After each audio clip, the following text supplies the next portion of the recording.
en la reforma al Poder Judicial está muy podrido. Hay desde luego honrosas excepciones, pero son eso, excepciones, no es la regla ya. Entonces, ¿cómo renovamos el Poder Judicial? Pues con el método democrático, que el pueblo elija a los jueces, a los magistrados, a los ministros, así como se elige a los presidentes municipales, a los gobernadores, al presidente de la República, a los diputados, a los senadores, igual. Es muy importante tener jueces íntegros, honestos, incorruptibles. Si no, es una burla. Todo el que tiene dinero, que tiene para comprar su inocencia, queda libre, como se decía antes. ¿Cuándo has visto un costal, un bulto de dinero en la cárcel? Porque imperaba la impunidad.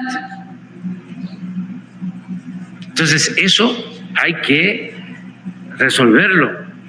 Es una asignatura pendiente.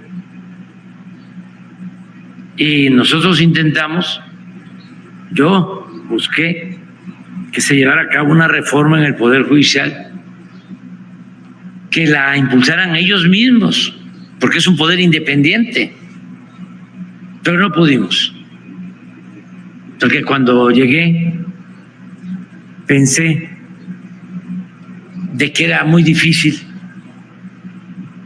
pues cambiar a los jueces o hacer lo que hizo Zedillo, de que desconoció al Poder Judicial, en particular a la Suprema Corte, los despidió a todos y propuso a otros. Yo no iba a hacer eso. Entonces pensé cómo hacerle.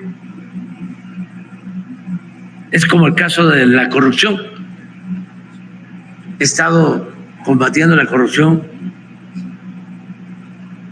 por cerca de 50 años de mi vida. Me acuerdo que el primer libro que escribí, no el primero, sí, de los primeros, Tabasco víctima del fraude, fue en 1988, y ahí dedico un capítulo, la parte de un capítulo explico el por qué tomé la decisión de luchar por la democracia y cómo me llevó a ser dirigente opositor el combate a la corrupción. Desde entonces, del 88 para acá, pero ya había yo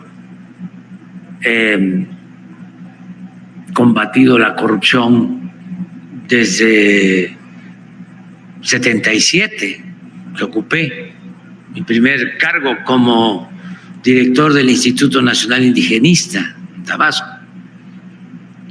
Pero cuando llego a la presidencia, incluso he escrito libros sobre eso.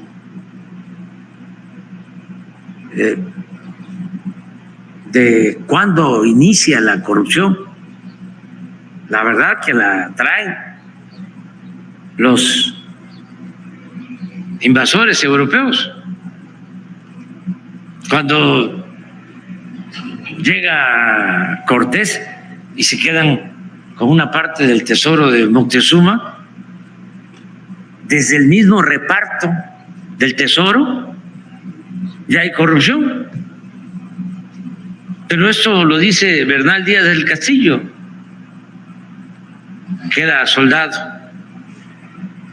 de los conquistadores, que vino con Cortés, que decía de que cada día que pasaba era menos, se iba desapareciendo el dinero, el oro, y que ya cuando lo repartieron ya no les tocó más que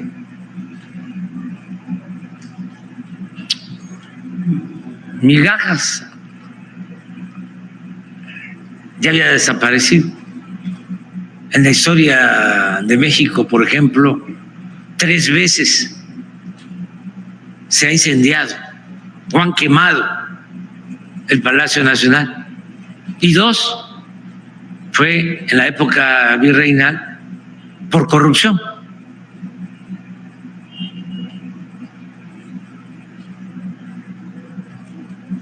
La otra, pues aquí estamos en la tierra del mejor presidente de México, Benito Juárez. Él fallece en 1872 y a los 2 meses, al poco tiempo, 1 mes, 2 meses, se incendia el palacio, un accidente, lo que era el recinto del Congreso, muy cerca de la casa, la residencia, la intendencia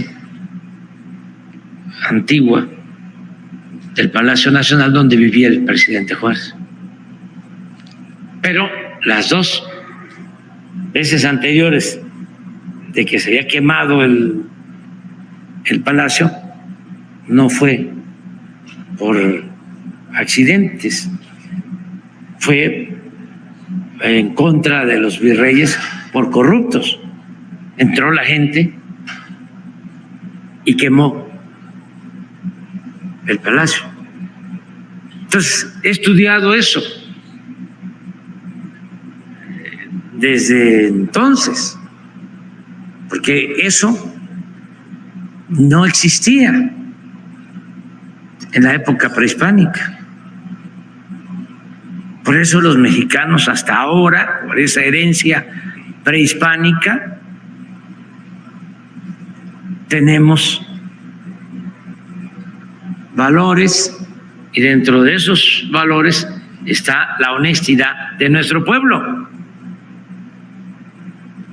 porque eso no se pierde, eso se va transmitiendo de generación en generación, y es tan fuerte, las culturas son tan fuertes, las culturas como en Oaxaca, donde la gente antes ni siquiera sabía qué era el robo. Podían dejar su maíz en la milpa, en el trabajadero, en la troje, y nadie se atrevía a robarse el maíz.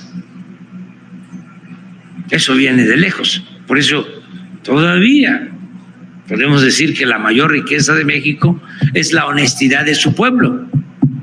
La corrupción vino, bueno, pero aclarando todo esto, cuando llego a la presidencia me encuentro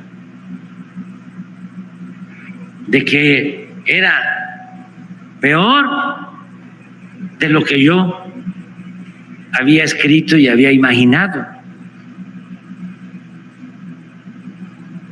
Entonces, algo parecido me sucedió con el Poder Judicial.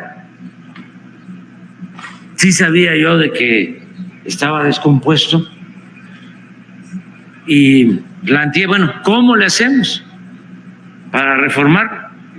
Hice unas propuestas de ministros,